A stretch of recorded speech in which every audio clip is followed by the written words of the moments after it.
సుధా శ్రీధర్ గారు, పసుమర్తి మృత్యుంజయ శర్మ గారు, చింతా రవి బాలకృష్ణ గారు. అయితే చివరికి మళ్ళీ సుధా శ్రీధర్ గారి వద్దనే కంటిన్యూ చేస్తూ ఈరోజు మన అనంతపురంలో ఇంతమంది పిల్లలకు శిక్షణ ఇచ్చారు.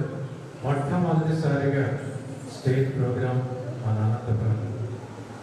అంతేకాదు నాద నీరాజనంలో తిరుమల శ్రీ వెంకటేశ్వర స్వామి వద్ద బ్రహ్మోత్సవాల్లో విజయదుర్గ కనకదుర్గ అమ్మవారి అందరూ కూడా నృత్యం చేశారు.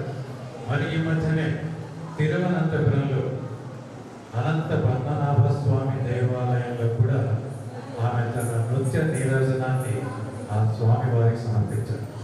నిజంగా ఇంత టాలెంట్ ఉన్నటువంటి అమూల్య హరీష్ గారు మన అనంతపురంలోనే ఉంటూ మనం ఎక్కడికి వెళ్ళకుండా పిల్లలందరికీ కూడా ఈ కూచిపూడి నృత్యంలో శిక్షణ ఇచ్చి మరింతగా మన భారతీయమైనటువంటి సంస్కృతి సాంప్రదాయాలకు ప్రత్యేకంగా సంగీత నృత్యాలు విశ్వవ్యాప్తం చేయాలని అందరం కూడా మనస్ఫూర్తిగా కోరుకుంటూ ఆ నటరాజ స్వామి వారి